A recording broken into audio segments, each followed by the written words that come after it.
what this is all about, is your right to freedom of speech.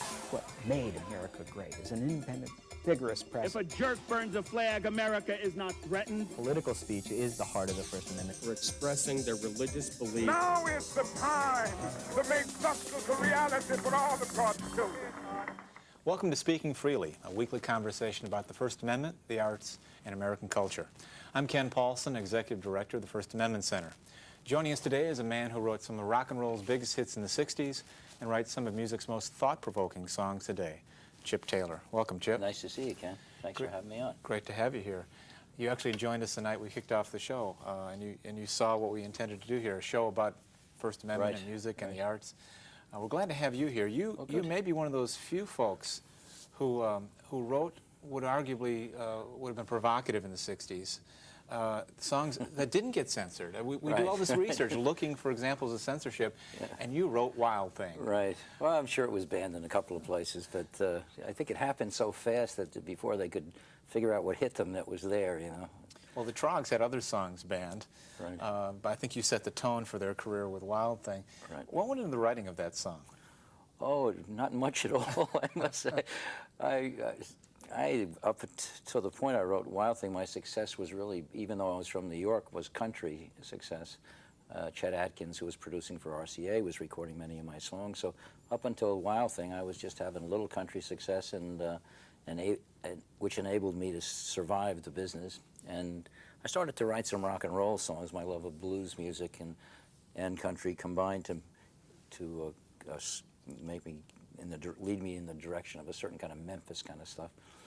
And some producer heard that I was writing some cool rock and roll songs, and out of the blue called me as I was about to go in and do a country song for Chet Atkins, and he said, "Would you write something for me? I need something for a group." And I was so flattered that I just picked up the guitar, and he said it was a rock and roll group, and I started to write Wild Thing. And as I wrote it, I wrote a little verse, and then I wrote a little bit on the way over to the studio, and asked the engineer to keep the tape running, and as I walked in and just played Wild Thing. It lasted about 5 minutes. We edited the thing down, and there it was. Do you remember the first line you wrote? Oh, I think I probably, yeah, I started with the chorus, Wild Thing, you make my heart sing, and that felt pretty good, and then I just wanted to stop and say stuff. I mean, I'm the kind of writer that doesn't think too much about what he's writing about, you know. I just kind of let stuff come out. So when I went, oh, and then it came out, Wild Thing, I think I love you. Well, that's what came out. It wasn't at all cerebral. That's right. And that's what came out. Did it surprise you that it had this enormous afterlife in pop culture and baseball movies and all kinds of things? Yeah, oh, sure. The afterlife always surprised me. Well, you know, looking back on my whole writing career now, it always kind of strikes me as funny, because as I was going through that period of time, I wrote all those hits in a row, and it wasn't important to me. What was important to me was the music. It wasn't so important. I was really happy that Wild Thing went to #1, and it was more because I could survive the business and hang around and write some more stuff, you know. So but looking back now of the you know, the history of it all, it's nice to see. But I don't like to dote too much on the past. I like to just get in there and do some more stuff. You know? And yet I know that when you do perform, you still do Angel of the Morning, and you do Wild Thing. I have fun with that, yeah. Angel of the Morning was, I guess, your second biggest hit. Or did that Probably the biggest hit. Wild Thing is a bigger earner because it's in the movies and the commercials and all that, but as far as airplay goes, Angel of the Morning is one of the most played songs of all time. And if it's a hit once more, it may be the most played song of all time. And you know, that was another one that came. I was playing nonsense. I play chords and hum nonsense things to myself. That's kind of my ritual. Right? And don't think about what I'm saying. And I remember after about 45 minutes of nonsense things coming out of my mouth, the first line of the song came out, "There'll be no strings," with the melody, "There'll be no strings to bind your hands, not if my love can't bind your heart." And I said, whoa. I had such a chill, you know. And that's what, to me, this business is all about. The inspiration that you get from being part of it and doing it. I mean, it was the same when I was a kid, when I knew I wanted to get in the music business. It all came from my mother and father babysitting me at a Broadway play, at a musical, My Wild Irish Rose. And I didn't want to go at all. I was 7 years old or something, and I didn't want to do that, but they had to take me because they had no babysitter. So I remember after I left the theater, I didn't want to talk to anybody. I had this chill up my, and I knew then that music was going to be everything to me, you know. And so that was that's the same kind of feeling that I had when I started to write Angel of the Morning, this chill that, it's not something that I did, it was something that, I feel, that came through me. You still get that chill? Oh, yeah. Well, that's what it's all about to me. After a successful, highly successful career as a songwriter, songs recorded by Anne Murray, the Hollies, top 40 hits, you launched your own solo career, highly respected as a singer-songwriter, and some albums that are still revered by a lot of people who, I don't think they sold in huge quantities, but the people who bought them appreciated them a great deal. The Last Chance album, Somebody Shoot Out the Jukebox. And then, after a decade of good music, very good music, you disappeared.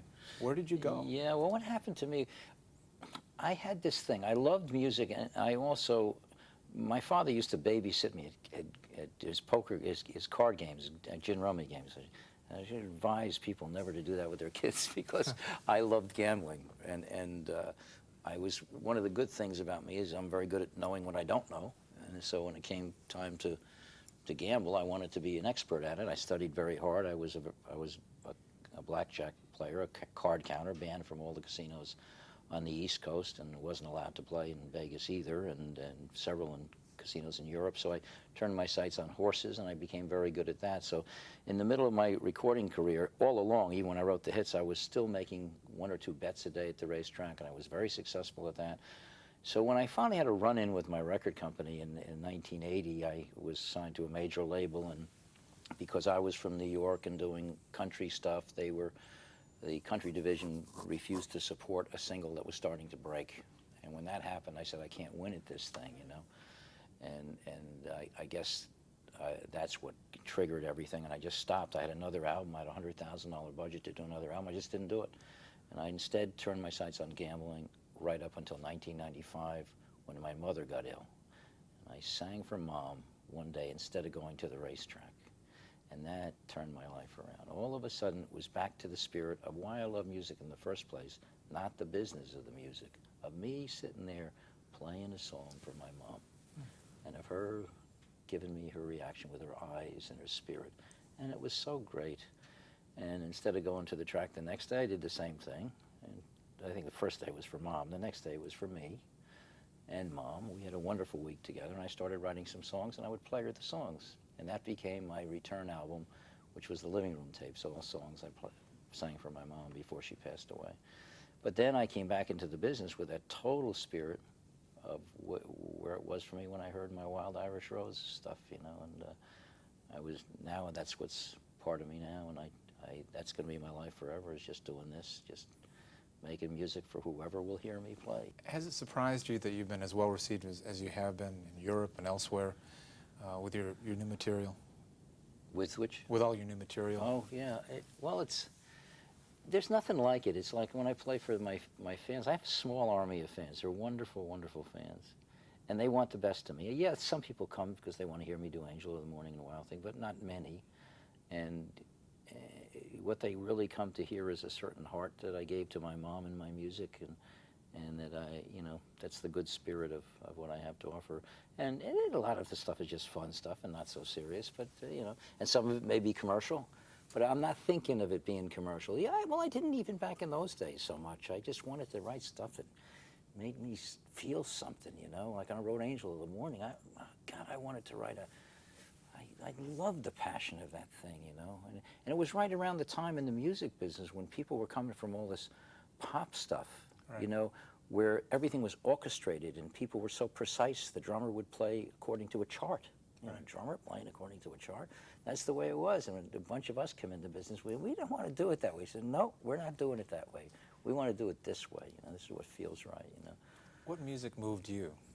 Who influenced you to write the kind of thing you write today? Well, I'd say it came from a couple of different directions. First of all, I listened to Wheeling, West Virginia when I was a little kid. I got the station in at night. I was born and raised in Yonkers, New York. But I could hear the station late at night, and my dad and Mom would let me stay up late at night and listen to country music because I loved country music.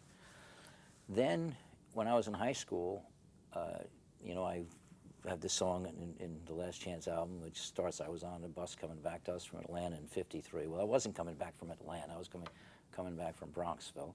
And probably wasn't '53. It was probably more like '54. But I did pick up this Rhythm and Blues magazine. I was coming back from the movies, and I looked at this from Atlanta. And the top 3 songs in this, now I had been a Jimmy Reed fan and I liked some early blues stuff, but I didn't know who the hell this was. This was the first 3 songs were by the same artist, Hank Ballard and the Midnighters.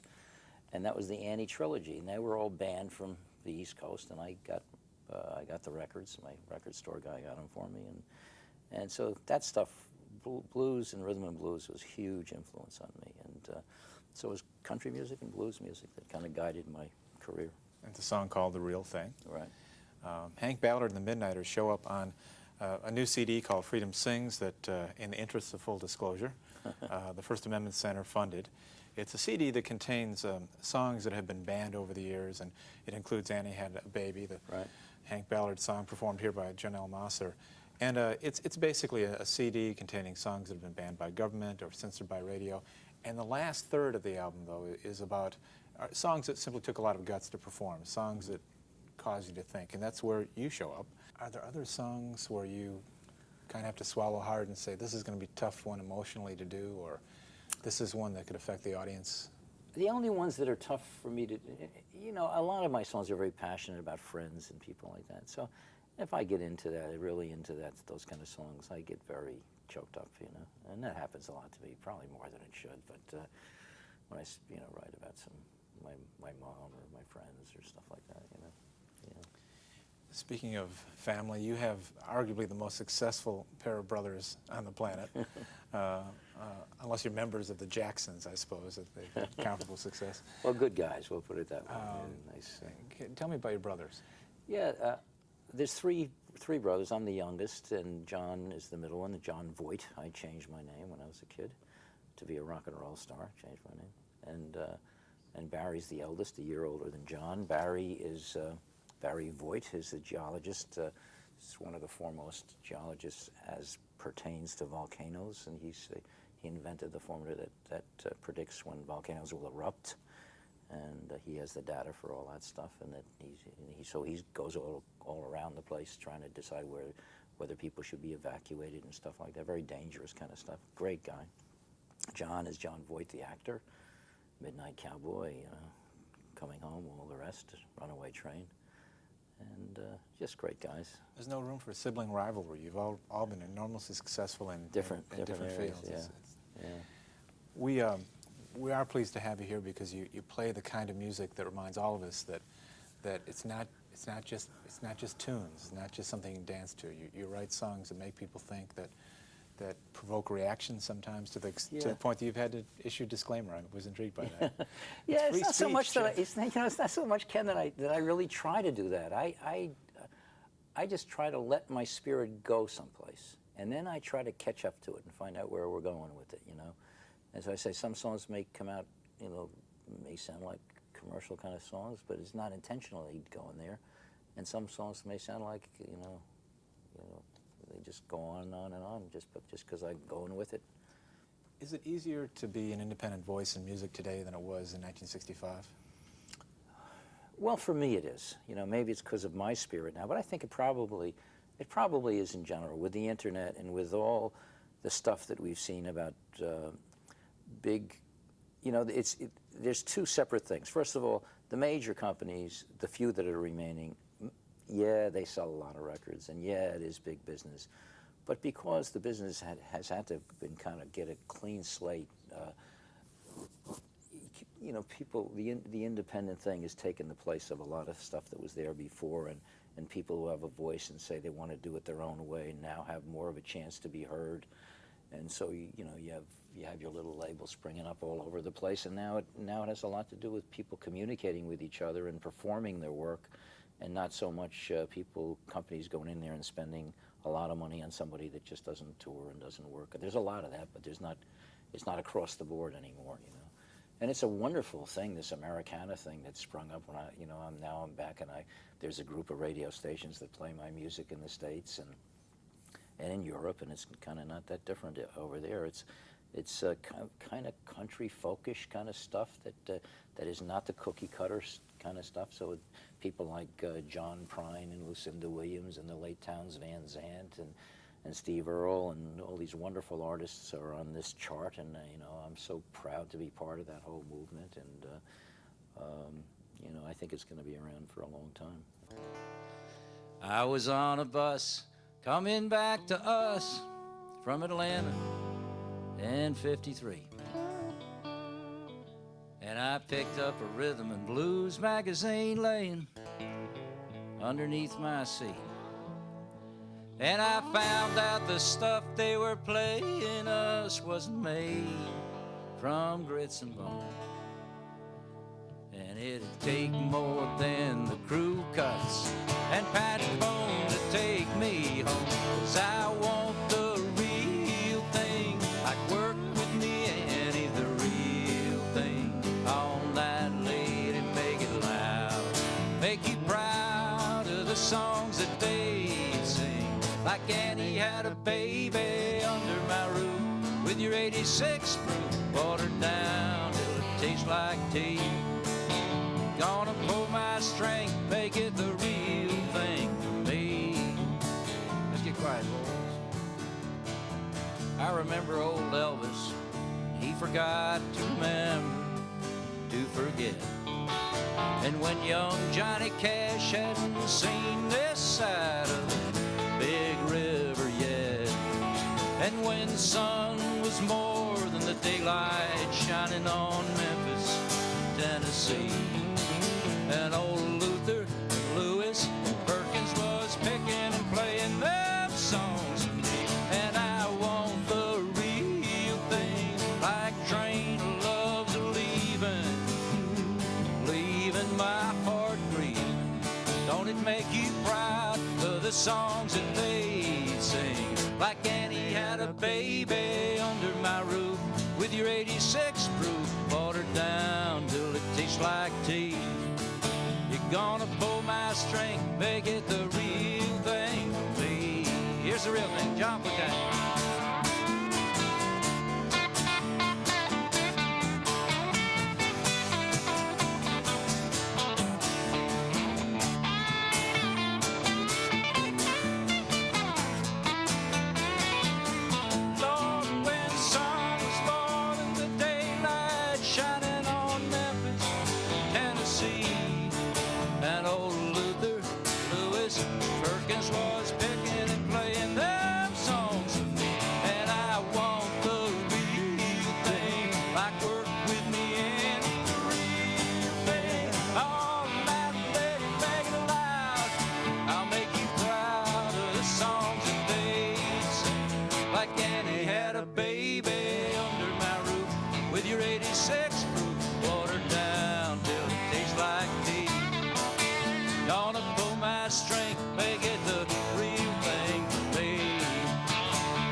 Jizz-a-zoom, shoot. Jizz-a-zoom, shoot. Jizz-a-zoom, shoot. Jizz-a-zoom, jizz-a-zoom, oh.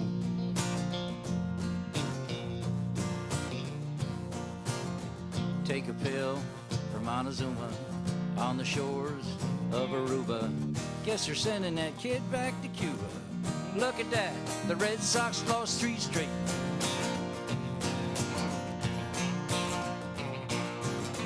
Page 9, oh baby, NASDAQ, she's going crazy.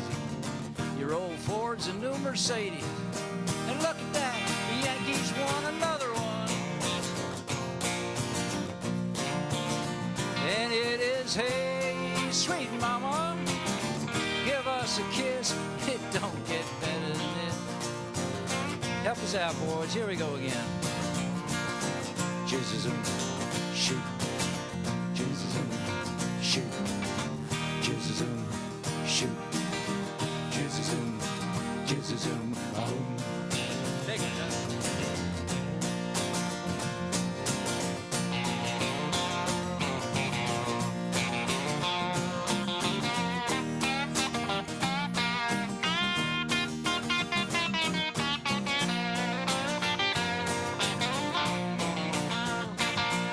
is, hey, sweet mama, give us a kiss. It don't get better than this. Golf course in Arizona, Tiger Woods 14 under. The last round postponed by thunder. Get yourself an umbrella, boys, go fishing. You got no chance.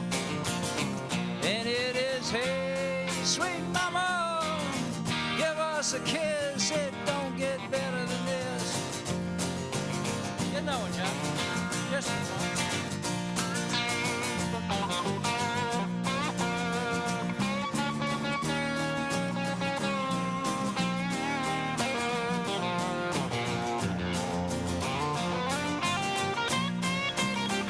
and it is, hey, sweet mama, give us a kiss. It don't get better than this. Let's get quiet, boys. Blue wall came crashing. Springsteen's at the bank. He's cashing. Ain't there two sides here? That's all I'm asking. And when's the last time he got shot at? And it is, hey, sweet mama, give us a kiss. It don't get better than this. Let's get quiet again, boys. 14 days he'll be injected, and the judge said that he suspected the DNA would be rejected. But George says, we ain't killed an innocent man yet. Not here in Texas.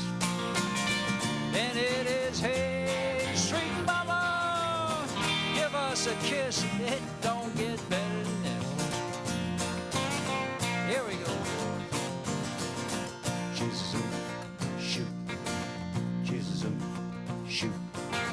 Jesus, shoot. Jesus, Jesus,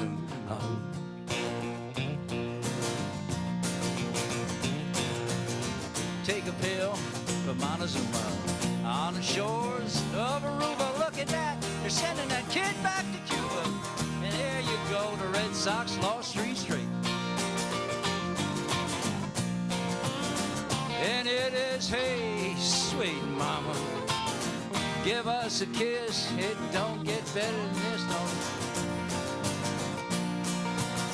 it? And it is, hey, sweet mama, give us a kiss and pass me the Pinot Colate.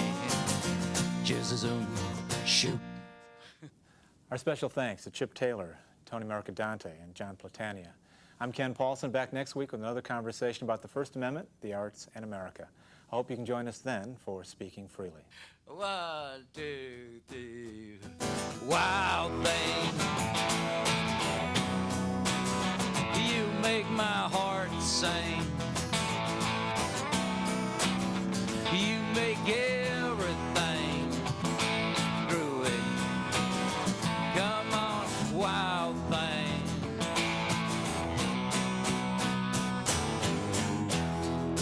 Wild thing, I think I love you, but I wanna know for sure. So come on, hold me tight.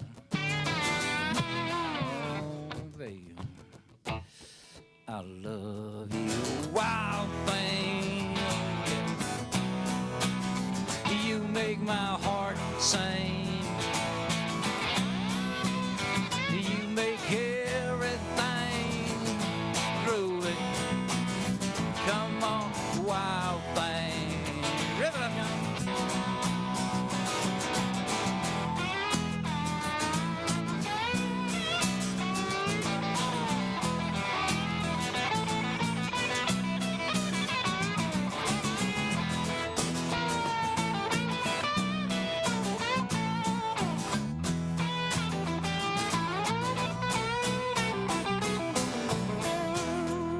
Wild thing, I think you move me, but I won't know for sure.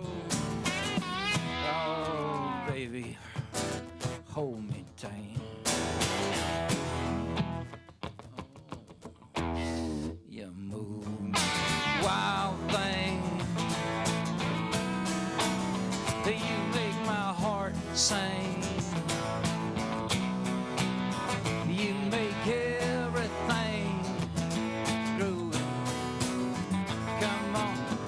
bass solo, and everybody out there in TV land's gonna sing it with. Here we go. Here. Tony Mercadante.